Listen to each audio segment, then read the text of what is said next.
মুহাম্মদ ইবনে হারুন আল-বালকি বলেন, মাকে যখন আমি ঘুষি মারলাম, মা আওয়াজ দিয়ে বলল, আরে কত মানুষের মরণ হয়, তোর কি মরণ হয় না? তুই কি বলতে পারো না? এ ভাই, মালিক ইবনে দিনার রাহমাতুল্লাহি আলাইহি বাইতুল্লাহ হজ করার জন্য গেছেন। এখন তো মানুষ হজ করার জন্য যায় না, হজের টাকা দিয়ে ব্যবসা করে। চিন্তা করে 8 লক্ষ টাকা লাগবে হজ করার জন্য। এই 8 লক্ষ টাকা যদি আমি ইনভেস্ট করি, ব্যবসা করি, আর 14 বছর পরে আমি হজ করব, 14 বছর যদি 8 লক্ষ টাকা আমি ইনভেস্ট করি, আমার আরো 50 লাখ আসবে। আছে না নাই? আছে। এরকম চিন্তা করে হজ আদায় করে না, এরকম চিন্তা করে করে হজের টাকা দিয়ে ব্যবসা করে। আল্লাহ না করুক যদি এই অবস্থায় তার মরণ হয়, আল্লাহ রাসূল বলেন খ্রিস্টান হয়ে মারা গেল না ইহুদি হয়ে মারা গেল, আমার আল্লাহ জানে না। কত সত্য কথা। ব্যাংকে টাকা পড়ে আছে, ইচ্ছা করলেই হজ করতে পারে, কিন্তু করে না। খালি সঞ্চয় করে, খালি সঞ্চয় করে, হজ করে না। হাসরের দিন বিচারের কাজ করে যখন দাঁড়াবে, তখন বুঝবে কেমন ঠেলা। আর এই যে সঞ্চয় করে যেতেছে, সঞ্চয় করতেছে, আপনি যা করতেছেন, যা খাইতেছেন, ওটাই আপনার, বাকিগুলো আপনার না, সব আপনার ভাই সন্তানের না, আত্মীয় স্বজনের। কথা ঠিক না? আমি যা খাইতেছি, আমি যা করতেছি, এটাই আমার, বাকিগুলো আমার না। আমি যত কোটি টাকাই আমি সঞ্চয় করি না কেন, অথচ নিয়ম তো ছিল সঞ্চয় যে করতেছি এটা আল্লাহ আমাকে দিচ্ছেন, তাহলে হচ্ছে বাইতুল্লাহ আদায় করতে আমার কি সমস্যা? ইমাম মালিক ইবনে দিনার রাহমাতুল্লাহি আলাইহি হজ করার জন্য তিনি যখন গেলেন, হচ্ছে বাইতুল্লাহ আদায় করার জন্য বাইতুল্লাহ চক্কর লাগাইতেছেন, চক্কর লাগাইতেছেন, পথ করতেছেন। একটা সময় তিনি চিন্তা করলেন, এই বাইতুল্লাহ কত মানুষ, কত আল্লাহর বান্দারা তওয়াফ করতেছেন। আমি মালিক ইবনে দিনার যদি জানতে পারতাম কাদের হজ আল্লাহ কবুল করতেছেন আর কাদের কবুল করতেছেন না, যদি এদের অবস্থা আমি জানতে পারতাম, তাহলে আমি যাদের হজ আল্লাহ কবুল করতেছেন তাদেরকে আমি মোবারকবাদ জানাইতাম, আর যাদের হজ আল্লাহ কবুল করেন নাই তাদেরকে আমি সান্ত্বনা দিতাম। দিনের বেলা চিন্তা করলেন মালিক ইবনে দিনার রাহমাতুল্লাহি আলাইহি যখন রাত্রিতে ঘুমায় গেছেন, স্বপ্নে দেখতেছেন এই বছরে যারা হজ করার জন্য আছে সবার হজ আল্লাহ কবুল করে দিয়েছে, কিন্তু একজন বান্দার হজ আল্লাহ কবুল করে নাই। তার বুকের ভিতরে হজ আবার নিক্ষেপ করে দেওয়া হয়েছে, তার কোনো আমল আল্লাহ কবুল করেন নাই। ঘুম যখন ভেঙে যায়, মালিক ইবনে দিনার রাহমাতুল্লাহি আলাইহি চিন্তা করলেন সবার হজ যেহেতু আল্লাহ কবুল করে নিয়েছেন, মনে হয় আমার হজ কবুল হয় নাই, কান্নাকাটি করতেছেন। পরের দিন রজনীতে আবার তিনি স্বপ্ন দেখেন যে না, তোমার হজ আল্লাহ কবুল করে নিয়েছে, তবে যার হজ আল্লাহ কবুল করে নাই তার বাড়ি হলো খোরাসানে বলখ নামক এলাকায়, তার নাম হলো মুহাম্মদ ইবনে হারুন আল-বালকি, তার হজ আল্লাহ কবুল করেন নাই। ঘুম যখন তার ভেঙে যায়, সকাল যখন হয়ে যায়, মালিক ইবনে দিনার রাহমাতুল্লাহি আলাইহি তিনি চিন্তা করলেন খোরাসান থেকে যারা হজ করার জন্য আসছে তাদেরকে তালাশ করা দরকার। তিনি তালাশে নামলেন। সকালবেলা বাইতুল্লাহ আঙ্গিনায় গিয়ে তাদেরকে পেয়ে গেলেন। আওয়াজ দিলেন, তোমাদের মাঝে মুহাম্মদ ইবনে হারুন তোমাদের মাঝে আছে, তিনি কোথায়? লোকেরা বলল সে আমাদের মাঝে নাই, সে তো অনেক বড় বুজুর্গ, অনেক বড় আল্লাহওয়ালা, গত 40 বছর ধরে দিনের বেলা সে রোজা রাখে, রাত্রি বেলায় সে ইবাদতে কাটায় দেয়, এরকম 40 বছর পর্যন্ত সে ইবাদত করতেছে। সুবহানাল্লাহ। এমন ব্যক্তি হজ কবুল হয় নাই। মালিক ইবনে দিনার রাহমাতুল্লাহি আলাইহি চিন্তা করেন, কি রে 40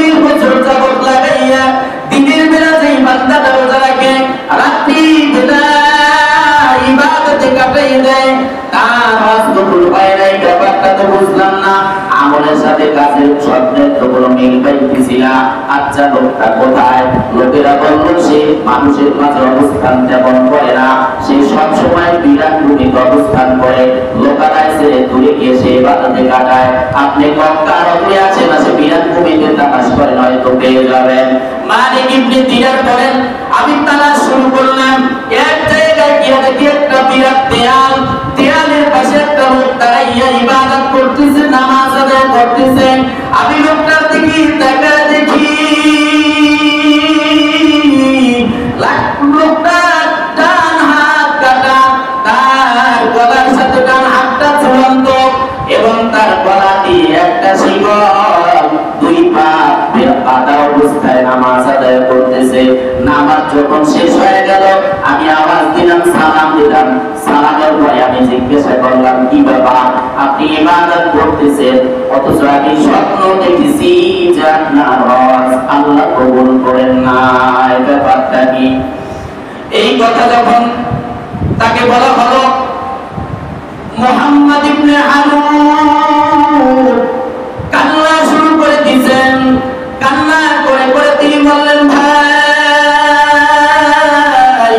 গত 40 বছর যাবত দিনের বেলায় রোজা রাখি আমি, আর রাতের বেলায় এভাবে দাঁড়াইয়া দাঁড়াইয়া আল্লাহর ইবাদত করি, কিন্তু তারপর আল্লাহ আমার হজ কবুল করে নাই। আমি প্রত্যেক বছর হজে আসি, হজ আদায় করি, আবার আমিও আপনার মতন স্বপ্নে দেখি, কিন্তু আমার হজ আল্লাহ কবুল করেন নাই। আমি গত 40 বছর যাবত এভাবে স্বপ্ন দেখে আসতেছি এবং প্রতি বছর আপনার মতন এরকম একজন আল্লাহওয়ালা স্বপ্ন দেখে আমার হজ আল্লাহ কবুল করেন নাই। মালিক ইবনে দিনার রাহমাতুল্লাহ আলাইহি বলেন, ভাই এত বড় ইবাদত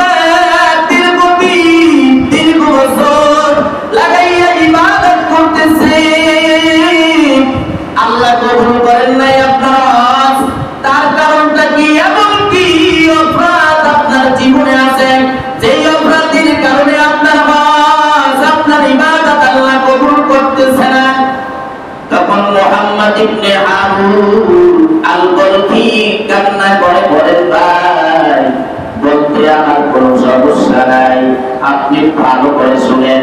40 বছর আগে আমি যুবক, আমি সব সময় মদ পান করছিলাম, আমি সব সময় মদ পান করে ভূত হয়ে পড়ে থাকতাম, যেমন বর্তমান জমানায় যুবকরা মদ পান করে আছে না?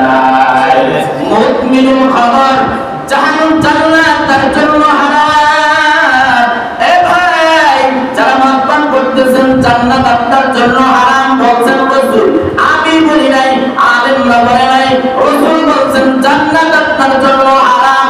যারা মদ পান করবে, মদের সাথে আরো যত নেশার জিনিস আছে এগুলো পান যারা করতেছে, এদের জন্য জান্নাত হারাম হয়ে যাবে।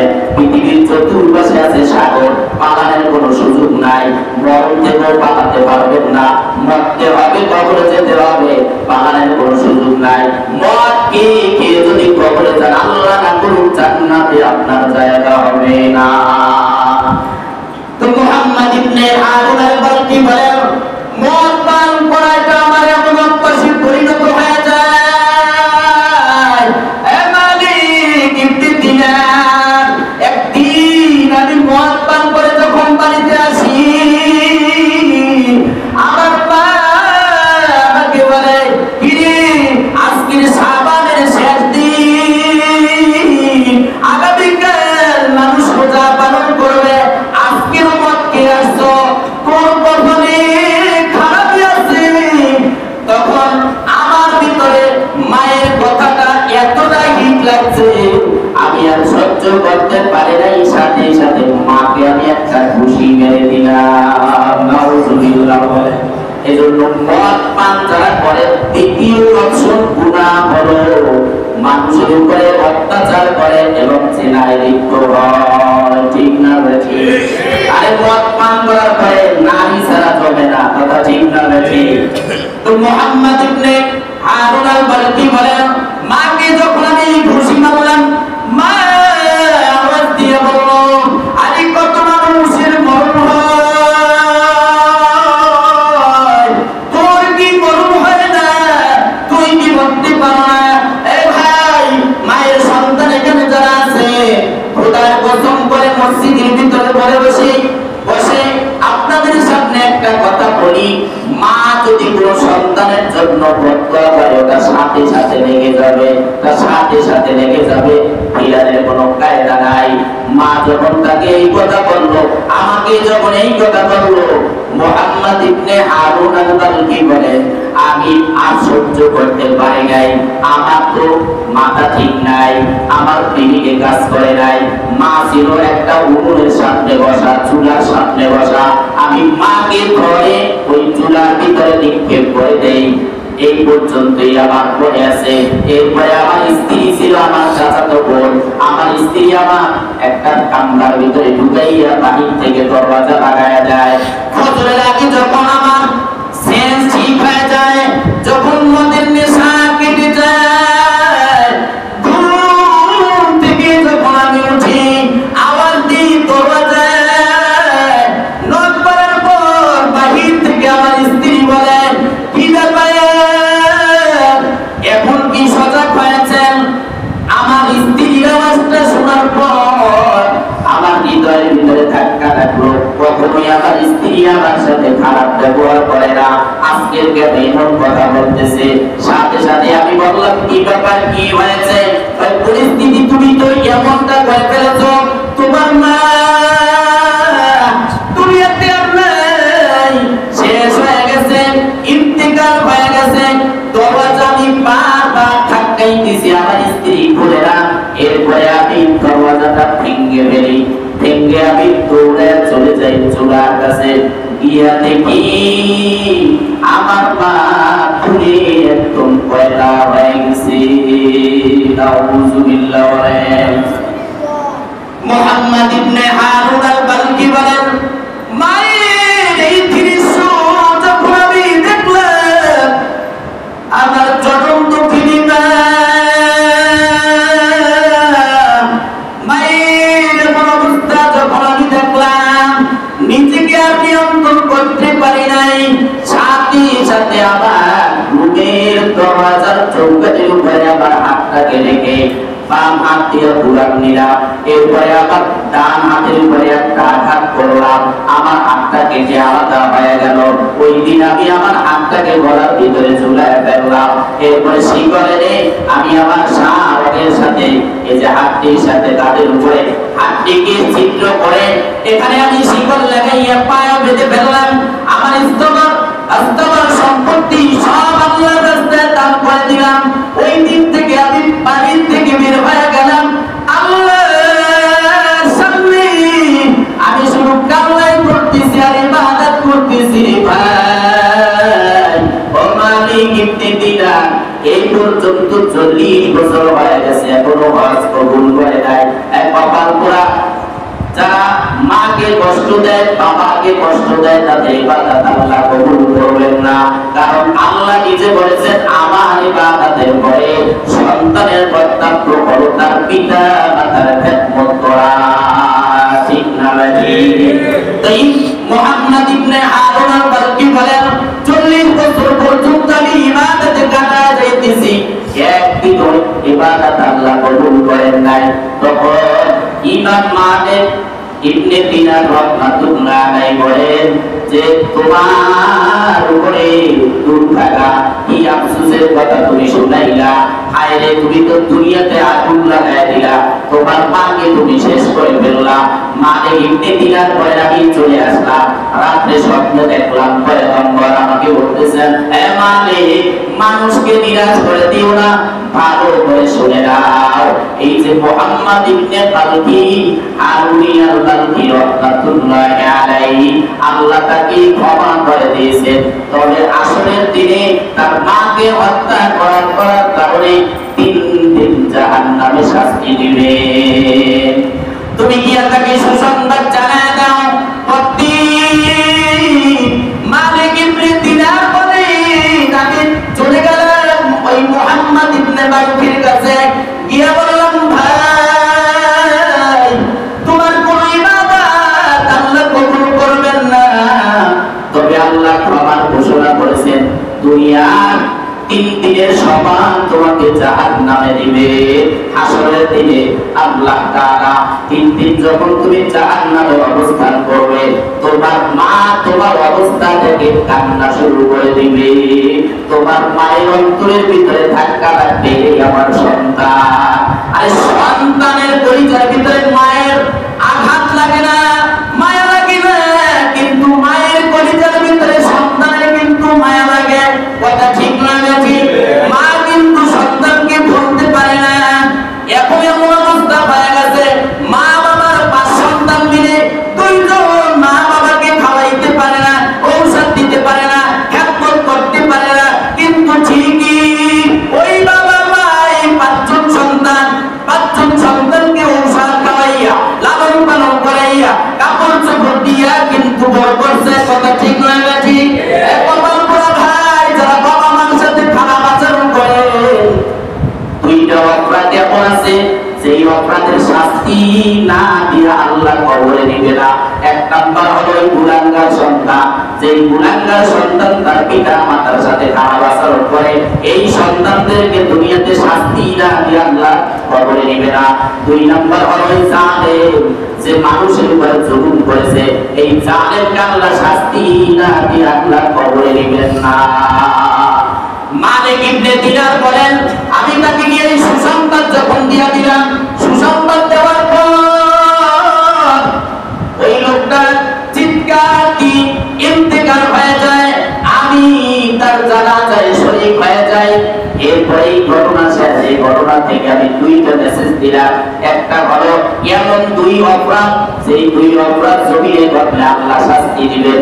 1 নাম্বার হলো পিতা মাতার সাথে খারাপ আচরণ করা, 2 নাম্বার হলো জুলুম করা। জালেমের বিচার জমিনে যতদিন পর্যন্ত না হবে ওর মরণ হবে না। কথা ঠিক না ঠিক? জুলুম করেছিল ফেরাউনের শাস্তি জমিনে হয়েছে, তারপরে আল্লাহ তাকে শাস্তি দিয়ে তারপরে তাকে দুনিয়া থেকে বিদায় করছে, ধ্বংস করে দিয়েছে। ঠিক যেই সন্তানরা পিতা মাতার সাথে খারাপ আচরণ করবে, এদেরকেও জমিনে শাস্তি দিবে। কথা ঠিক না ঠিক? পেরেশানির কোনো শেষ নাই, পেরেশানির শেষ নাই। গিয়ে খবর নেন, বাপ মায়ের জিগায় না, মাস যায়, বছর যায়, ঈদ যায়, একটা কাপড় পর্যন্ত মাকে কিনে দেয় না। কথা ঠিক না ঠিক? অথচ ওই গরিব বাবা মাই কষ্ট করে লেখাপড়া করে উচ্চ শিক্ষায় শিক্ষিত করেছে, এখন বাবা মাকে পরিচয় দিলে প্রেস্টিজে লাগবে, এজন্য বাবা মাকে পরিচয় দেয় না। কথা ঠিক না ঠিক?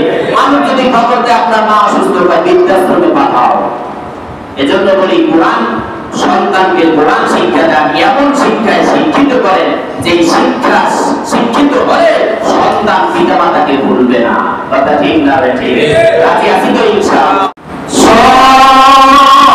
আল্লাহ বান্দা চরণ ধুলিয়া দিও, বাইতুল্লাহ চতুর্পাশে চক্র লাগাইতেছে, আওয়াজ দিতেছে, আবার সাফা মাওয়া পাহাড়ে যখন দৌড়ায় দিয়ে আওয়াজ, আবার যখন ওই আওয়াজ পরে তাদের অবস্থান করে প্রত্যেকটা বান্দার জবাব থেকে আওয়াজ, লব্বাইক আল্লাহুম্মা লব্বাইক, লব্বাইক লা শারীকা লাক লব্বাইক, ইন্নাল হামদা ওয়ান নি'মাতা লাকা ওয়াল মুলকু লা শারীকা লাক। মনে হয় তোমার উপরে কম্বা হয়ে গেছে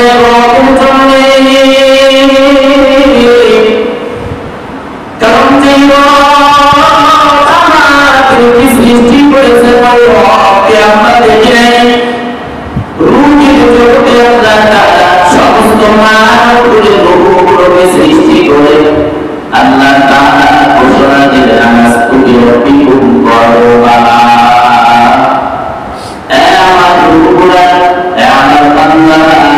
আমি কি তোমাদের রব নই, আমি কি তোমাদের পালনেওয়ালা নই। ওই রূহের জগতে রূহের জগতে আমরা কিন্তু সবাই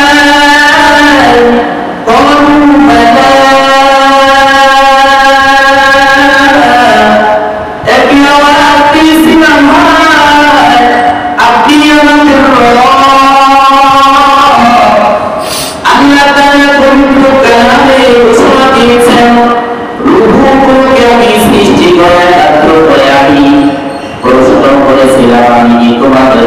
নই। ওই সময় আমি আপনি সবার উপর আওয়াজ দিয়েছিল কদবালা, আপনি আমাদেরকে বাড়িয়েছেন, আপনি আমাদের রব, আপনি আমাদের পালনেওয়ালা।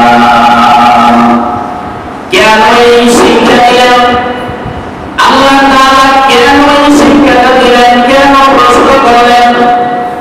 মুফাসসিরিন কিরাম বলেন, হাসরের ময়দানে মানুষগুলো আল্লাহকে বলবে, আল্লাহ এই যে আমাদের রব, এই কথা তো আপনি আমাদেরকে শিক্ষা দেন নাই।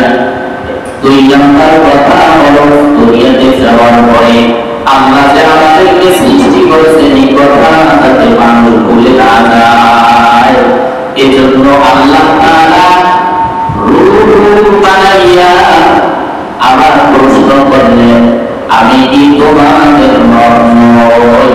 তখন কিন্তু আমাদের প্রত্যেককে রূহই জবাব দিয়েছিল, আপনি আমাদের পালনেওয়ালা, আপনি আমাদের রব, আপনি আমাদের সৃষ্টিকর্তা।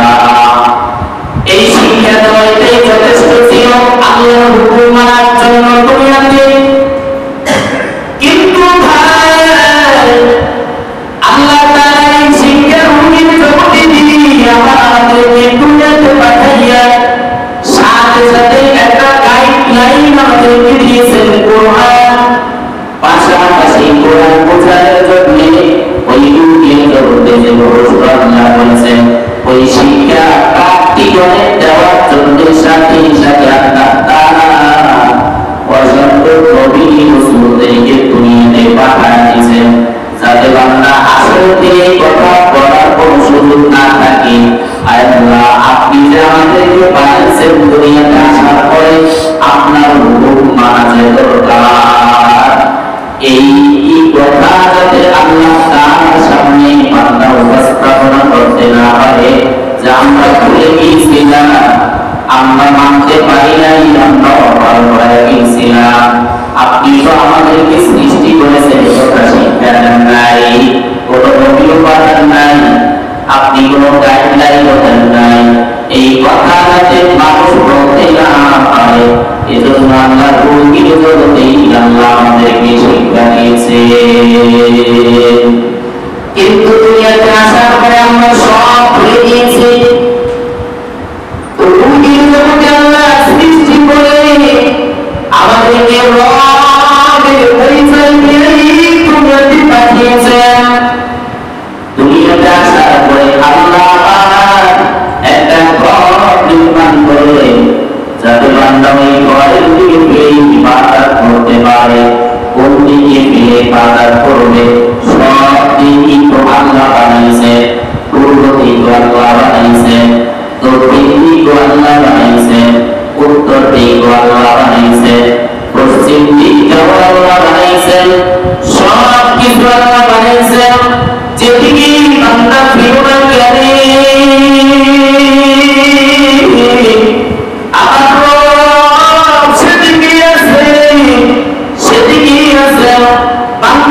যেখানে অবস্থান করো না কেন, যদি সাত নদীর ভিতরে ঢুকে বান্দা সাত সমুদ্রের তলদেশেও যাও না কেন, সেখানেও আমার রব আছে। যদি মহাশূন্য পানিতে সাত তরল আসমানের উপরেও তুমি বান্দা যদি যাও, সেখানেও আমার আল্লাহ আছে।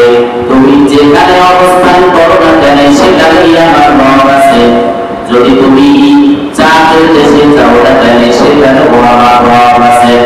দুনিয়াতে বান্দাগুলোকে বানাইয়া আল্লাহ একটা ঘর বানাইলেন, বাইতুল্লাহ।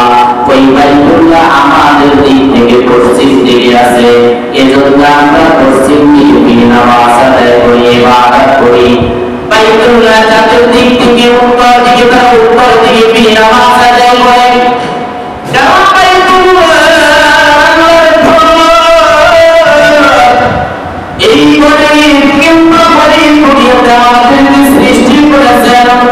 সর্বপ্রথম মাটি সৃষ্টি করে আল্লাহ ঘর বানাইলেন বাইতুল্লাহ। ওই মাটিতেই কিন্তু আমাদেরকেও সৃষ্টি করেছে। বাইতুল্লাহর মূলে হলো মাটি, আমাদের মূলে হলো মাটি। বাইতুল্লাহর মূলে মূলে কোনো মাটি, আর আমাদের সৃষ্টি করার মূলে কোনো মাটি। এজন্য আমাদের অন্তরের সম্পর্ক হলো আল্লাহ, বাইতুল্লাহর দিকে, আল্লাহর বানানো বাইতুল্লাহর দিকে। বাইতুল্লাহর সাথে আমাদের হৃদয়ের সম্পর্ক। আর বাইতুল্লাহ যেই মাটিতে আল্লাহ বানাইছেন, ওই মাটিটা আল্লাহ বানাইছেন সর্বপ্রথম। আমি বলেছিলাম বাইতুল্লাহকে কেন্দ্র করে যেহেতু সব মানুষের অন্তরের সম্পর্ক, এজন্য তদানীন্তন সময়ের রাজধানী ইয়ামানের সনা, ইয়ামানের বাদশা আব্রাহা, তিনি যখন সিদ্ধান্ত নিলেন, তিনি তার রাজ্যের ভিতরে একটা গির্জা বানাইছে। ওই গির্জাটা এতটা উঁচা বানাইছে, এতটা সুন্দর করে বানাইয়া তিনি ঘোষণা করে দিলেন, বাইতুল্লাহ কেউ যাবে না, সবাই আমার গির্জায় চলে আসবে, আমার গির্জায় এসে তোমরা তওয়াফ করবে। আব্রাহা যখন এই ঘোষণা করে দিল, কুরাইশরা এই কথা মানতে পারে নাই। কুরাইশের আশেপাশে যত গোত্রগুলো ছিল ওরা মানতে পারে নাই। এটা মানা সম্ভব না, কারণ যে আল্লাহ বাইতুল্লাহ বানাইছেন, ওই বাইতুল্লাহর সাথে মানুষের হৃদয়ের সম্পর্ক। এজন্য সারা পৃথিবী থেকে মানুষগুলো ওখানে যায়, বাইতুল্লাহর চতুর্পাশে গিয়ে তওয়াফ করে, অন্তরটা প্রশান্তি হয়ে যায়। হৃদয়ের সম্পর্ক এটা মানুষ মেনে নিতে পারে না। আব্রাহা যখন এই সিদ্ধান্ত নিয়ে ঘোষণা করে দিল, বাইতুল্লাহ আর তওয়াফ চলবে না, সবাই আসবে আমার গির্জায়, ইয়ামানে আসবে, এখানে এসে এই আমার গির্জা তওয়াফ করবে। এই সার্কুলার, এই বিজ্ঞপ্তি যখন সে সব জায়গায় সার্কুলার করে দিল, কুরাইশের কিছু মানুষ কি রাতে অন্ধকারে ওই গির্জার ভিতরে ঢুকে পায়খানা করে আসে, তাফসীরের কিতাবে আসে, অথবা কয়েকজন মানুষ গিয়ে তার গির্জার ভিতরে আগুন লাগায় দেয়। প্রবল বাতাসের কারণে আগুনটা এতভাবে ছয়লা হয়ে যায়, পুরা গির্জা ধ্বংস হয়ে পড়ে যায়। আব্রাহা বাদশা ক্ষিপ্ত হয়ে যায় কুরাইশদের উপরে। বাইতুল্লাহ দুনিয়াতে আর রাখবে না, বাইতুল্লাহর নিশানা আর রাখা যাবে না, কারণ আমার গির্জা ওরা ধ্বংস করে ফেলেছে। তবে কুরাইশদের সাথে আমার কোনো দ্বন্দ্ব নাই, কোনো যুদ্ধ নাই। আমি বাইতুল্লাহ যেই জমিনের উপরে আছে ওখানে আমি রাখবো না, ওর নাম নিশানাও রাখবো না। আব্রাহা বাদশা এই সিদ্ধান্ত নিয়ে তিনি বিরাট এক বাহিনী তিনি রওনা দিলেন। সাথে 12টা হাতি নিলেন। হাতি, এর মধ্যে বড় হাতিটার নাম তাফসীরে এসেছে মাহমুদ। বিশাল হস্তি বাহিনী, বিরাট বিরাট হাতিগুলো নিয়ে তিনি রওনা দিলেন। আল্লাহ তাআলা এই ঘটনা সূরাতুল ফিলের মধ্যে আলোচনা এনে আল্লাহ বলেন, আলাম তারা কাইফা ফাআলা রাব্বুকা বিআসহাবিল ফিল।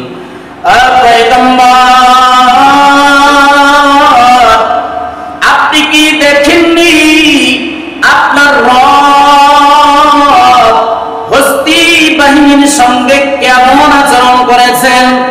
মুফাসসিরিনে কেরাম বলেন, অধিকাংশ মুফাসসিরিনে কেরামের মতে আল্লাহর রাসূল তখনও দুনিয়াতে আসেন নাই। এই ঘটনা, এই হস্তি বাহিনী নিয়ে আব্রাহা বাদশা বাইতুল্লাহ যে ভাঙ্গার জন্য এসেছিলেন, ওই বছরের শেষের দিকে আল্লাহর রাসূল দুনিয়াতে আসছেন। ঘটনা যখন ঘটছে তখনও রাসূল দুনিয়াতে আসেন নাই। তাহলে আয়াতে যে বলা হলো আপনি কি দেখেন নাই, রাসূল তো আসেন নাই, দেখবে কিভাবে? আলাম তারা, আপনি কি দেখেন নাই? রাসূল তো এখনো দুনিয়াতে আসে নাই। যে দুনিয়াতে আসে নাই, দেখারই তো প্রশ্নই নাই। আল্লাহ যে বললেন আপনি কি দেখেন নাই, জবাবটা কি? জবাব হলো আল্লাহ যে বলছেন আপনি তো দেখেন নাই। আম্মা জান আয়েশা বলেন, এই ঘটনাটা এতটা প্রসিদ্ধ, মনে হয় যেন এটা দেখার মতন একটা ঘটনা। এজন্য আল্লাহ বলেছেন আলাম তারা, আপনি কি দেখেন নাই? অথবা হস্তি বাহিনীদেরকে যে আল্লাহ ধ্বংস করে দিয়েছেন আবাবিল পাখি দ্বারা, কয়েকজন মানুষ বেঁচে ছিল, একদম উলঙ্গ, একদম অন্ধ অবস্থায়, বিকলাঙ্গ অবস্থায় তারা জীবিত ছিল। আল্লাহর রাসূল দুনিয়াতে আসার পরে তাদেরকে দেখেছেন। এজন্যই আল্লাহ বলেছেন, আলাম তারা, আপনি কি দেখেন নাই? আল্লাহ বলেন, আলাম তারা কাইফা ফাআলা রাব্বুকা বিআসহাবিল ফিল। হে পয়গম্বর, আপনি কি দেখেন না হস্তি বাহিনীর সঙ্গে আপনার রব কেমন আচরণ করেছেন? মুফাসসিরিনে কেরাম বলেন, আপনার বাদশা হস্তি বাহিনী নিয়ে রওনা দিলেন, বাইতুল্লাহ ধ্বংস করে দিবেন, এর অস্তিত্ব রাখবে না। তো আপনার বাদশা যখন মক্কার নিকটবর্তী চলে আসলেন, মক্কার নিকটে এসে ওই সময় কুরাইশদের নেতা ছিল মুহাম্মাদুর রাসূলুল্লাহর দাদা আব্দুল মুত্তালিব। আব্দুল মুত্তালিবের 200 উট তারা হস্তক্ষেপ করে নিল আপনার বাদশার সৈন্যবাহিনীরা। তারা মক্কার অদূরে এসে অবস্থান করলেন, আগামীকাল তারা বাইতুল্লাহ ধ্বংস করবেন। মক্কায় যারা অবস্থান করতেছিল তারা চিন্তা করলো, আমাদের তো শক্তি নাই এই হস্তি বাহিনীর সঙ্গে দাঁড়াবার, যুদ্ধ করার, কিন্তু তারা কান্না করতেছে বাইতুল্লাহকে কিভাবে হেফাজত করবে, এটা আল্লাহর ঘর। কারণ হৃদয়ের সম্পর্ক তখনও ছিল, এখনো আছে, কিয়ামত পর্যন্ত এই ঘর থাকবে। যারা ভাঙতে যাবে তাদেরকে ধ্বংস করে দেওয়া হবে। তবে মুসলিম শরীফের এক ঘটনা এসেছে, ছোট্ট ছোট্ট মানুষ এরা বাইতুল্লাহর এক একটা ইট খুলে খুলে নিয়ে যাবে। একটা সময় আসবে, এটাও একটা মুসলমানদের পরীক্ষা হয়তো থাকবে, এরা বাইতুল্লাহ ধ্বংস করে ফেলবে। তো আপনারা বাদশাহ আসছেন বাইতুল্লাহ ধ্বংস করার জন্য, আগামীকাল বাইতুল্লাহর নাম নিশানা রাখবে না। খোদার কসম করে বলি, আল্লাহ মোকাবেলায় যারা সামনে আগায় আসবে তাদের নাম নিশানা আল্লাহ দুনিয়াতে রাখবেন না। ফেরাউন আগায় আসছে মূসা পয়গম্বরের বিরোধিতায়, ফেরাউনের নাম নিশানাও দুনিয়াতে নাই, সব ধ্বংস করে দিয়েছেন, তার ক্ষমতাও শেষ। ঠিক তেমনি ভাবে যারা আল্লাহর মোকাবেলায় সামনে আগায় আসবে তাদের নাম নিশানাও আল্লাহ রাখবে না, যেমন আপনার বাদশার নাম নিশানাও আল্লাহ রাখেন নাই। এরপরে আল্লাহ বলেন, আলাম ইয়াজআল কাইদাহুম ফি তাদলিল। আলাম ইয়াজআল, তিনি কি নকশাত করে দেয় নাই, তাদের চক্রান্ত ধ্বংস করে দেয় নাই? আলাম ইয়াজআল কাইদাহুম ফি তাদলিল ওয়া আরসালা আলাইহিম তায়রান আবাবিল। এরপরে আল্লাহ তাআলা তায়রান আবাবিল, জাগে জাগে পাখি পাঠায় দিছে। পরের দিন আপনার বাদশা, পরের দিন যখন আপনার বাদশা তার হস্তি বাহিনী নিয়ে রওনা দিলেন, এদিকে নওফেল নামক ব্যক্তি কিছু সৈন্য নিয়ে আপনার বাদশার কাছে তার মোকাবেলায় চলে গেলেন। যুদ্ধে নওফেল হেরে গেল। হেরে যাওয়ার পরে নওফেলকে আমরা গ্রেফতার করে রাখলেন। পরের দিন যখন হস্তি বাহিনী নিয়ে বাইতুল্লাহ ধ্বংস করার জন্য আসবে, এর আগের দিনই একজন লোক পাঠায় দিল আপনার বাদশা মক্কার নেতা আব্দুল মুত্তালিবের কাছে। আব্দুল মুত্তালিবকে খবর দেওয়ার পরে আপনার বাদশার কাছে চলে গেলেন আব্দুল মুত্তালিব। আব্দুল মুত্তালিব কি বলেন, আপনার সৈন্য বাহিনী আমার 200 উট আত্মসাৎ করে নিয়ে আসছেন ময়দান থেকে, আমি উটগুলো নেওয়ার জন্য এসেছি। আপনার বাদশা দুঃখ প্রকাশ করে বললেন, আমি তো মনে করেছিলাম আপনি জানেন যে বাইতুল্লাহ ধ্বংস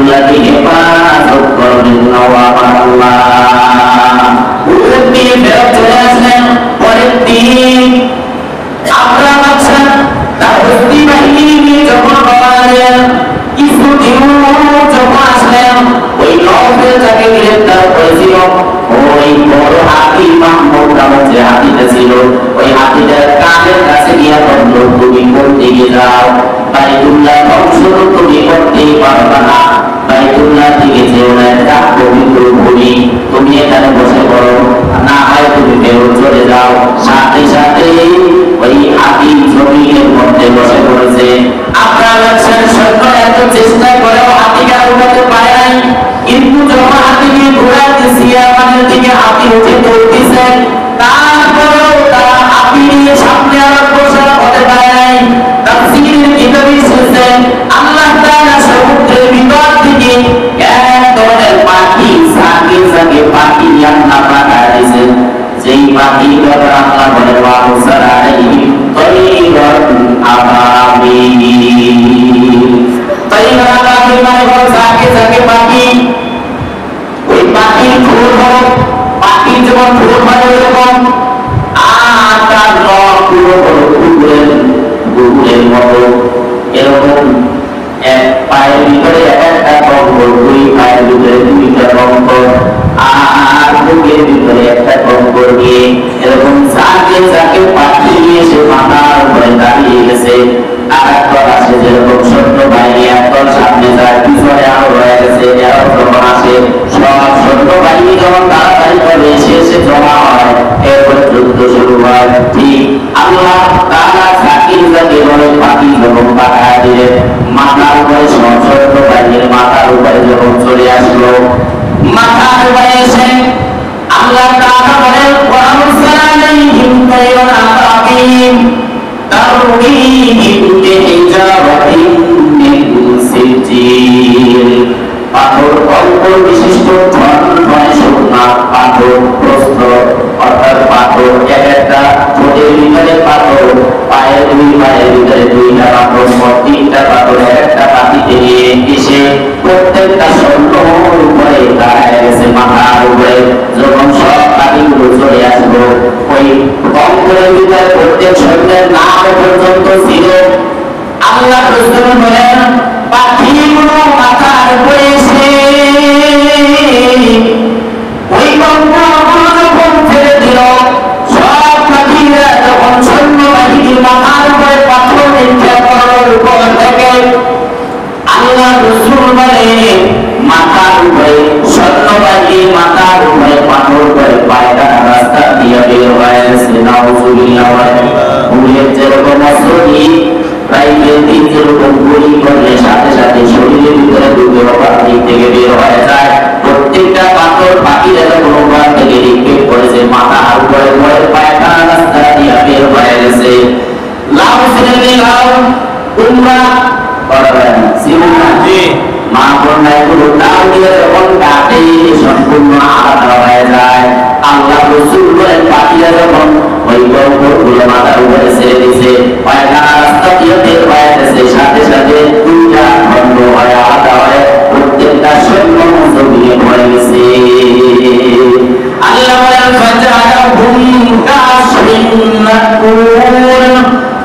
সৈন্যবাহিনীর ন্যায় এমন হয়ে গেছে যেমন দক্ষিণ ঘাস, পশুরা যেরকম ঘাস ভিতরে নিয়ে মুখের ভিতরে নিয়ে চাবাইয়া এটাকে আবার ফেলে দেয় গেছে। হ্যাঁ, ঘাস চাবানোর পরে এটা যেরকম হয়ে যায়, আপনার বাচ্চার সৈন্য বাহিনীকে আল্লাহ তাআলা ওই দক্ষিণ ঘাসের ন্যায় করে দিছে। একটা গরু ঘাসের ভিতরে বান্ধা পড়ে ঘাস খায় আবার বাড়ায়, অনেক ঘাস নষ্ট করে ফেলে, চাবায়া চাবায়া কিছু খায় আবার কিছু ফেলে দেয়।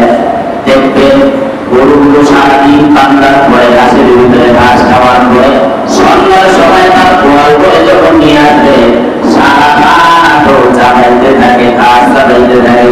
দেখছেন না? ঘাস চাবাইতে চাবাইতে এক সময় দেখবেন মুখের বাড়তি কিছু ঘাস পড়ে যায়, এরপর প্রকৃত ঘাস যেটা খাওয়া হয়েছে, চাবায়া ফেসা ফেসা বানাইছে।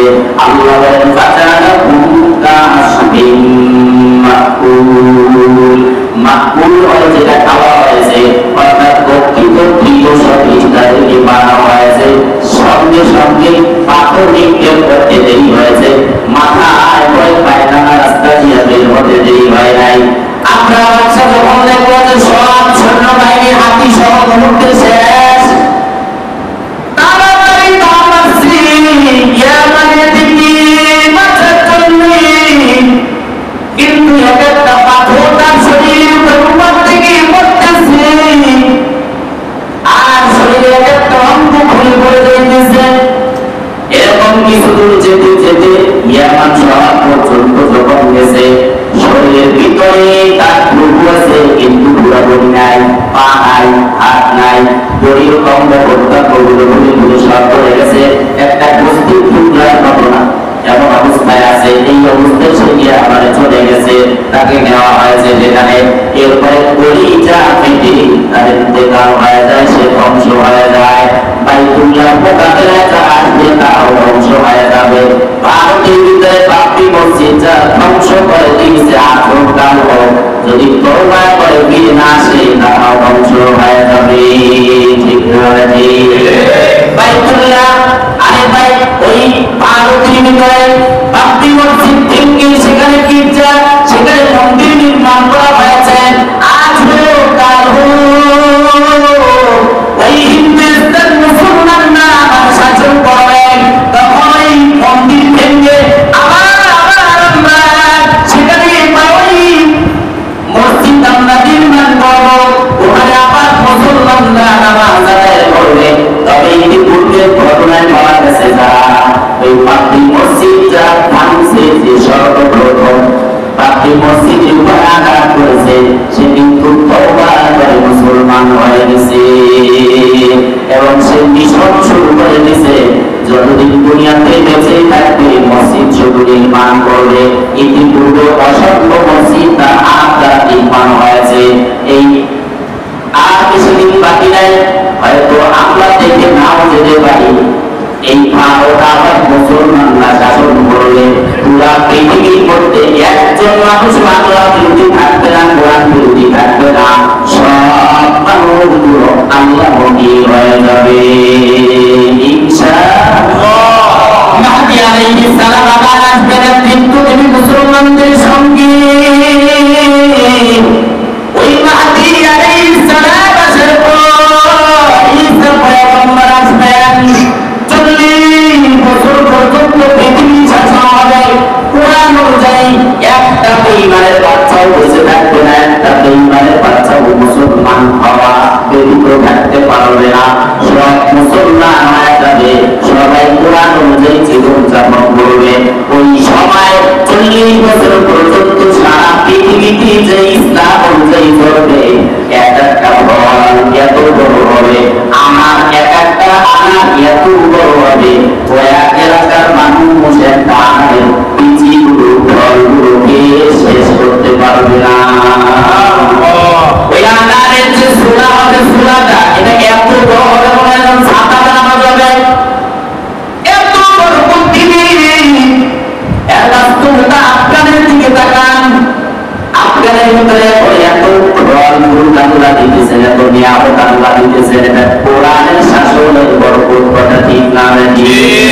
এই দেশে যদি কোরআন অনুযায়ী শাসন হয়, একটা দুর্নীতিও থাকবে না, কথা ঠিক না? এবং যারা দুর্নীতি ভুল করবে এরাই দুর্নীতি করে, কথা ঠিক না? হ্যাঁ, জ্ঞান পাহারা দিছে, বেড়া দিছে, জ্ঞান পাহারার জন্য বেড়া দিছে, এরাই যদি জ্ঞান খেয়ে ফেলে তাহলে বিচার করবে তারা, কথা ঠিক না? হ্যাঁ, বাইতুল্লাহ, যারা এই বাইতুল্লাহ ধ্বংস করার চেষ্টা করবে তারা ধ্বংস হয়ে যাবে। এজন্য বাংলার জমিনে যারা মাদ্রাসা বিরোধী, কোরআন বিরোধী, মসজিদ বিরোধী, আলেম বিদ্বেষী যারা আছে, ওরা যদি তওবা না করে ওরা একদিন ধ্বংস হয়ে যাবে। আলেমও থাকবে, কোরআনও থাকবে, মসজিদও থাকবে, মাদ্রাসাও থাকবে, পীরের কথাও থাকবে, যারা এগুলো শোনার পর এলার্জি হয় এরা থাকবে না, কথা ঠিক না? এরা থাকবে না। টুপি নিয়ে যাদের এলার্জি, মসজিদ নিয়ে যাদের এলার্জি, মাদ্রাসা নিয়ে যাদের এলার্জি, আলেম বিদ্বেষী যারা, ওরা যদি তওবা না করে, মরার আগে যদি ওরা তওবা না করে, ওরা ধ্বংস হয়ে যাবে। কিন্তু সব ঠিক থাকবে, কথা ঠিক না? আলেমও থাকবে, হয়তো আমরা থাকবো না, কিন্তু আমাদের স্থায়ী অন্য আলেমরা থাকবে। এই মসজিদ হয়তো কেউ ধ্বংস করে দিতে পারে, মসজিদের বিপরীতে আবার মসজিদ বানানো হবে, মাদ্রাসায় একটা বন্ধ করলে আরেকটা জারি হয়ে যাবে, একজন আলেমকে হত্যা করলে আরেকজন আলেম আল্লাহ বানায় দিবেন। কথা ঠিক না ঠিক? কিয়ামত পর্যন্ত এইভাবে চলতেই থাকবে, যারা বাধা দিবে তারা ধ্বংস হয়ে যাবে। মালিক ইবনে দিনার রাহমাতুল্লাহি আলাইহি বাইতুল্লাহ হজ করার জন্য গেছেন। এখন তো মানুষ হজ করার জন্য যায় না, হজের টাকা দিয়ে ব্যবসা করে। চিন্তা করে 8 লক্ষ টাকা লাগবে হজ করার জন্য। এই 8 লক্ষ টাকা যদি আমি ইনভেস্ট করি, ব্যবসা করি, আর 14 বছর পরে আমি হজ করবো, 14 বছর যদি 8 লক্ষ টাকা আমি ইনভেস্ট করি, আমার 50 লাখ আসবে। আছে না নাই? এরকম চিন্তা করে হজ আদায় করে না, এরকম চিন্তা করে করে হজের টাকা দিয়ে ব্যবসা করে। আল্লাহ না করুক যদি এই অবস্থায় তার মরণ হয়, আল্লাহ রাসূল বলেন খ্রিস্টান হয়ে মারা গেল না ইহুদি হয়ে মারা গেল, আমার আল্লাহ জানে না। কত সত্য কথা। ব্যাংকে টাকা পড়ে আছে, ইচ্ছে করলেই হজ করতে পারে, কিন্তু করে না। সঞ্চয় করে হজ করে না। হাসরের দিন বিচারের কাজ করে যখন দাঁড়াবে তখন বুঝবে কেমন খেলা। আর এই যে সঞ্চয় করে যেতেছে, সঞ্চয় করতেছে, আপনি যা করতেছেন, যা খাইতেছেন, ওটাই আপনার, বাকিগুলো আপনার না, সব আপনারে হয় সন্তান না, আত্মীয় স্বজনে। কথা ঠিক না? আমি যা খাইতেছি, আমি যা করতেছি, এটাই আমার, বাকিগুলো আমার না। আমি যত কোটি টাকাই আমি সঞ্চয় করি না কেন, অথচ নিয়ম তো ছিল সঞ্চয় যে করতেছি এটা আল্লাহ আমাকে দিচ্ছেন, তাহলে হজ্জে বাইতুল্লাহ আদায় করতে আমার কি সমস্যা? ইমাম মালিক ইবনে দিনার রাহমাতুল্লাহি আলাইহি হজ করার জন্য তিনি যখন গেলেন, হজ্জে বাইতুল্লাহ আদায় করার জন্য বাইতুল্লাহ চক্র লাগাইতেছেন, চক্র লাগাইতেছেন, পথ করতেছেন। একটা সময় তিনি চিন্তা করলেন, এই বাইতুল্লাহ কত মানুষ, কত আল্লাহর বান্দারা তওয়াফ করতেছেন। আমি মালিক ইবনে দিনার যদি জানতে পারতাম তাদের হজ আল্লাহ কবুল করতেছেন আর তাদের কবুল করতেছেন না, যদি এদের অবস্থা আমি জানতে পারতাম, তাহলে আমি যাদের হজ আল্লাহ কবুল করতেছেন তাদেরকে আমি মোবারকবাদ জানাইতাম, আর যাদের হজ আল্লাহ কবুল করেন না তাদেরকে আমি সান্ত্বনা দিতাম। দিনের কাজ চিন্তা করলেন মালিক ইবনে দিনার রাহমাতুল্লাহি আলাইহি যখন দিনের ঘুমায় গেছেন, স্বপ্নে দেখতেছেন এই বছরই যারা হজ করার জন্য আছে সবার হজ আল্লাহ কবুল করে দিয়েছে, কিন্তু একজন বান্দার হজ আল্লাহ কবুল করে নেয় নাই। তার বুকের ভিতরে হজ আবার নিক্ষেপ করে দেওয়া হয়েছে, তার কোনো আমল আল্লাহ কবুল করেন নাই। ঘুম যখন ভেঙে যায়, মালিক ইবনে দিনার রাহমাতুল্লাহি আলাইহি চিন্তা করলেন সবার হজ যেহেতু আল্লাহ কবুল করে নিয়েছেন, মনে হয় আমার হজ কবুল হয় নাই, কান্নাকাটি করতেছেন। পরের দিন রজনীতে আবার তিনি স্বপ্ন দেখেন যে না, তোমার হজ আল্লাহ কবুল করে নিয়েছে, তবে যার হজ আল্লাহ কবুল করে দেয় নাই তার বাড়ি হলো খোরাসানে নামক এলাকায়, তার নাম হলো মুহাম্মদ ইবনে হারুন আল-বালখি, তার হজ আল্লাহ কবুল করেন নাই। ঘুম যখন তার ভেঙে যায়, সকাল যখন হয়ে যায়, মালিক ইবনে দিনার রাহমাতুল্লাহি আলাইহি তিনি চিন্তা করলেন খোরাসান থেকে যারা হজ করার জন্য আসে তাদেরকে তালাশ করা দরকার। তিনি তালাশে নামলেন, সকাল গেলেন, বাইতুল্লাহ বিনায় গিয়ে তাদেরকে পেয়ে গেলেন। আওয়াজ দিলেন, তোমাদের মাঝে মুহাম্মদ ইবনে হারুন তোমাদের মাঝে আছে, তিনি কোথায়? লোকেরা বলল সে আমাদের মাঝে নাই, সে তো অনেক বড় বুজুর্গ বলেন তো আল্লাহ, গত 40 বছর ধরে দিনের বেলা সেও যায়, রাত্রি বেলা সে বাগানে কাটায় দেয়, এরকম 40 বছর পর্যন্ত সে বাগান করতেছে। সুবহানাল্লাহ।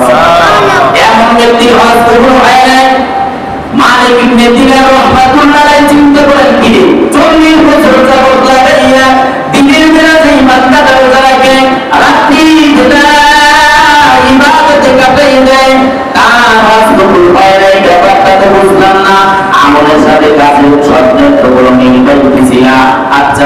কোথায়?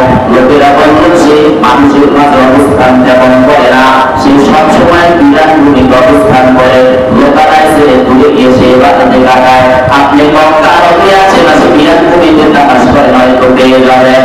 মালিক ইবনে দিনার বলেন, আমি তালাশ শুরু করলাম, এক জায়গায় গিয়ে দেখি একটা বিরাট দেয়াল, দেয়ালের পাশে একটা লোক দাঁড়াইয়া ইবাদত করতেছে, নামাজ আদায় করতেছে।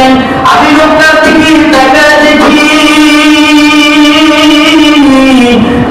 লোকটার ডান হাত কাটা, তার গলার সাথে ডান হাতটা ঝুলন্ত এবং তার গলাটি একটা শিকল, দুই পা বাঁধা অবস্থায় নামাজ আদায় করতেছে। নামাজ যখন শেষ হয়ে গেল আমি আওয়াজ দিলাম, সালাম দিলাম।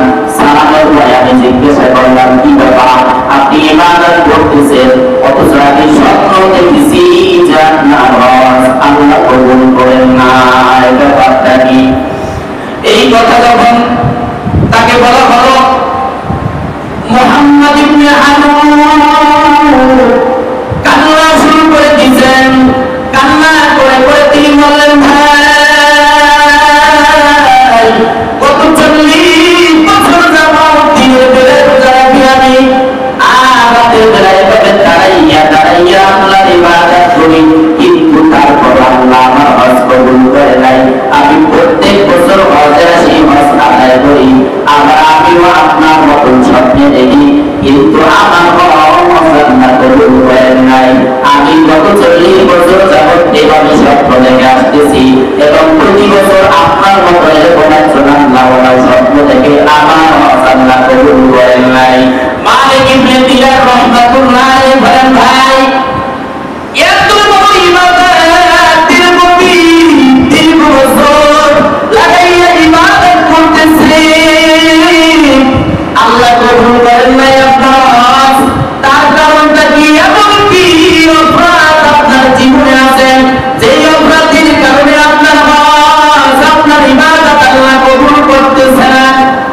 তখন মুহাম্মদ ইবনে হারুন আল-বলখি কান্না করে বলেন, ভাই বলতে আমার কোনো সমস্যা নাই, আপনি ভালো করে শুনেন। 40 বছর আগে আমি যুবক, আমি সবসময় মদ পান করছি না, আমি সবসময় মদ পান করে ভুল করে থাকতাম, যেমন বর্তমান জমানায় যুবকরা মদ পান করে আছে না। মুমিনুল খবর জাহান্নাম জান্নাত তার জন্য হারাম। এই ভাই যারা মদ পান করতেছেন জান্নাত আপনার জন্য হারাম বলছেন রাসূল, আমি বলি নাই, আলেম বলে নাই, রাসূল বলছেন জান্নাত আপনার জন্য হারাম। যারা মদ পান করবে, মদের সাথে আরো যত নেশার জিনিস আছে এগুলো পান যারা করতেছে, এদের জন্য জান্নাত হারাম। ওই যাবে পৃথিবীর চতুর্পাশে আছে সাগর, পালানোর কোনো সুযোগ নাই, মরণ থেকেও পালাতে পারবেন না, মরতে হবে, কবরে যেতে হবে, পালানোর কোনো সুযোগ নাই। মদ খেয়ে যদি কবরে যান, আল্লাহ না করুন জান্নাতে আপনার জায়গা হবে না। তো মুহাম্মদ ইবনে হারুন আল-বলখি বলেন, মদ পান করাটা আমার এমন অভ্যাসে পরিণত হয়ে যায়। মালিক ইবনে দিনার একদিন আমি মদ পান করে যখন বাড়িতে আসি, আমার মা আমাকে বলে, কিরে আজকে শাবানের শেষ দিন, আগামীকাল মানুষ রোজা পালন করবে, আজকেও মদ খেয়ে আসছো, তোর প্রথমে খারাপ আছে। তখন আমার ভিতরে মায়ের কথাটা এতটা হিট লাগছে, আমি আর সহ্য করতে পারি নাই, সাথে সাথে মাকে আমি একটা খুশি মেরে দিলাম। নাউজুবিল্লাহ বলে। এই জন্য মদ পান যারা করে, দ্বিতীয় বছর গুনাহ হলো মানুষের উপরে অত্যাচার করে এবং জিনায় লিপ্ত হয়। ঠিক না বেশি? আরে মদ পান করার পরে নারী ছাড়া হবে না, কথা ঠিক না বেশি? তো মুহাম্মদ ইবনে হারুন আল-বলখি বলেন, মাকে যখন আমি খুশি মারলাম, মা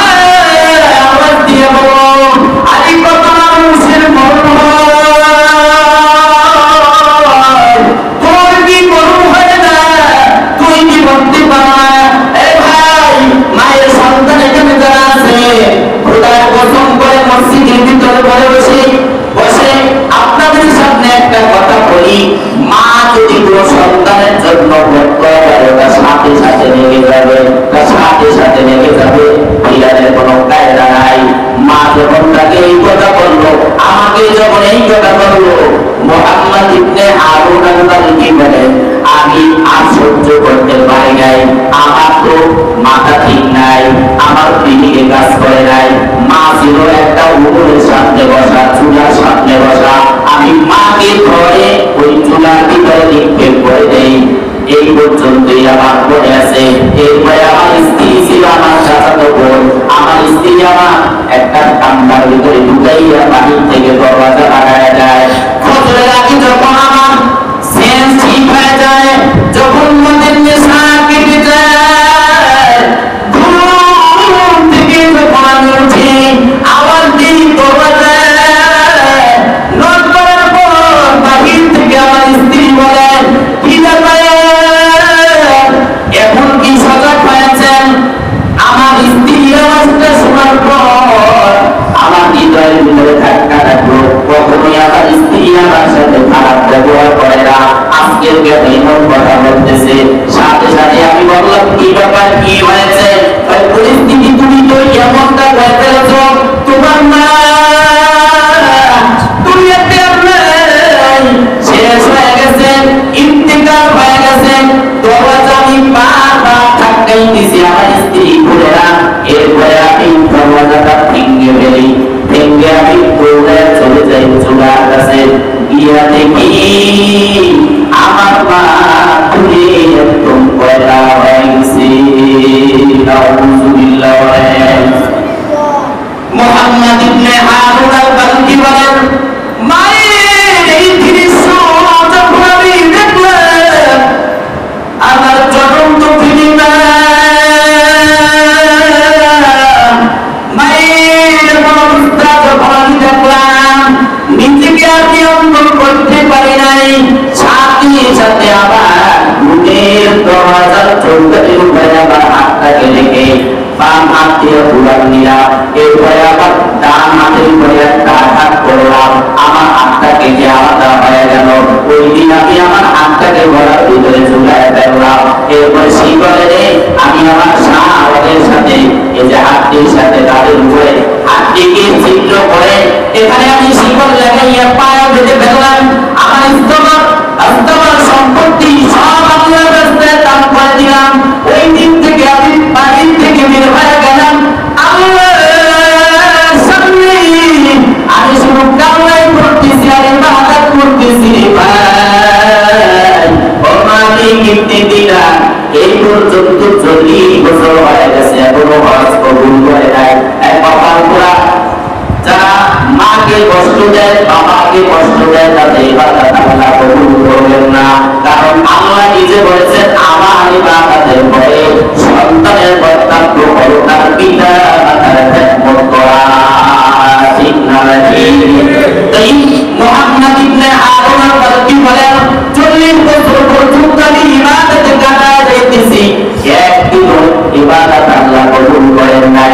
তখন ইমাম মালিক ইবনে দিনার রাহমাতুল্লাহ আলাইহি বলেন যে, তোমার উপরে দুঃখ থাকা এই আফসোসের কথা তুমি শুনাইলা, আইরে তুমি তো দুনিয়াতে আগুন লাগাই দিলা, তোমার মাকে তুমি শেষ করে ফেললা। মাকে ইবনে দিনার পরে আমি চলে আসলাম, রাত্রে স্বপ্ন দেখলাম, পয়গম্বর আমাকে বলতেছেন, এ মালিক, মানুষকে নিরাশ করে দিও না, ভালো করে শুনে নাও। এই যে মুহাম্মদ ইবনে বালখি হারুন আল-বালখি রাহমাতুল্লাহ আলাইহি, আল্লাহ তাকে ক্ষমা করে দিয়েছেন। তবে আসরের দিনে তার মাকে হত্যা করার কারণে 3 দিন জাহান্নামে শাস্তি দিবে। তুমি কি তাকে সুসংবাদ জানায় দাও। মালিক ইবনে দিনার বলে আমি চলে গেলাম ওই মুহাম্মদ ইবনে বালখির কাছে, গিয়ে বললাম, ভাই তোমার কোন ইবাদত আল্লাহ কবুল করবেন না, তবে আল্লাহ ক্ষমার ঘোষণা করেছেন, দুনিয়ার 3 দিনের সমান তোমাকে জাহান্নামে দিবে। হাসরের দিনে আল্লাহ তাআলা 3 দিন যখন তুমি জাহান্নামে যেখানে অবস্থান করবে তোমার মা তোমার অবস্থান থেকে কান্না শুরু করে দিবে। তোমার মায়ের অন্তরের ভিতরে ধাক্কা লাগবে, আমার সন্তান। আর সন্তানের পরিচয় ভিতরে মায়ের আঘাত লাগে না, মায়া লাগে না, কিন্তু মায়ের পরিচয়ের ভিতরে সন্তানের কিন্তু মায়া লাগে। কথা ঠিক না ঠিক? মা কিন্তু সন্তানকে ধরতে পারে না। এখন এমন অবস্থা হয়ে গেছে, মা বাবার 5 সন্তান মিলে 2 জন মা বাবাকে খাওয়াইতে পারে না, ঔষধ দিতে পারে না, খেদমত করতে পারে না, কিন্তু ঠিকই ওই বাবা মাই 5 জন সন্তান, 5 জন সন্তানকে ঔষধ খাওয়াইয়া লালন পালন করাইয়া কাপড় চোপড় দিয়া কিন্তু বড় করছে। কথা ঠিক না ঠিক? বাবা বড় ভাই যারা বাবা মার সাথে খারাপ আচরণ করে, 2টা অপরাধ এমন আছে যেই অপরাধের শাস্তি না দিয়া আল্লাহ কবরে নিবে না। 1 নাম্বার হলো গুনাহগার সন্তান, যে গুনাহগার সন্তান তার পিতা মাতার সাথে খারাপ আচরণ করে, এই সন্তানদেরকে দুনিয়াতে শাস্তি না দিয়া আল্লাহ কবরে নিবে না। 2 নাম্বার হলো জালেম, যে মানুষের উপর জুলুম করেছে, এই জালেমকে আল্লাহ শাস্তি না দিয়া আল্লাহ কবরে নিবেন না। মালিক ইবনে দিনার বলেন, আমি তাকে গিয়ে সুসংবাদ যখন দিয়া দিলাম, সুসংবাদ দেওয়ার পর ওই লোকটার চিৎকার কি ইন্তেকাল হয়ে যায়, আমি তার জানাজায় শরীক হয়ে যাই। এরপরে এই ঘটনা শেষ। এই ঘটনা থেকে আমি 2টা মেসেজ দিলাম। একটা হলো এমন 2 অপরাধ, সেই 2 অপরাধ জমিয়ে ঘটলে আল্লাহ শাস্তি দিবেন। 1 নাম্বার হলো পিতা মাতার সাথে খারাপ আচরণ করা, 2 নাম্বার হলো জুলুম করা। জালেমের বিচার জমিনে যতদিন পর্যন্ত না হবে ওর বড় হবে না। কথা ঠিক না ঠিক? জুলুম করেছিল ফেরাউন, ফেরাউনের শাস্তি জমিনে হয়েছে, তারপরে আল্লাহ তাকে শাস্তি দিয়ে তারপরে তাকে দুনিয়া থেকে বিদায় করছে, ধ্বংস করে দিয়েছে। ঠিক যেই সন্তানরা পিতা মাতার সাথে খারাপ আচরণ করবে, এদেরকেও জমিনে শাস্তি দিবে। কথা ঠিক না ঠিক? পেরেশানির কোনো শেষ নাই, পেরেশানির শেষ নাই। গিয়ে খবর নেন, বাপ মায়ের জিয়ে না, খবর দেয় না, মাস যায়, বছর যায়, ঈদ যায়, একটা কাপড় পর্যন্ত মাকে গিয়ে দেয় না। কথা ঠিক না ঠিক? অথচ ওই বাবা মাই কষ্ট করে লেখাপড়া করে উচ্চ শিক্ষায় শিক্ষিত করেছে, এখন বাবা মাকে পরিচয় দিলে পেস্টিজে লাগবে, এজন্য বাবা মাকে পরিচয় দেয় না। কথা ঠিক না ঠিক? মানুষ যদি খবর দেয় আপনার মা অসুস্থ বা বৃদ্ধাশ্রমে পাঠাও, এজন্য বলি কোরআন সন্তানকে কোরআন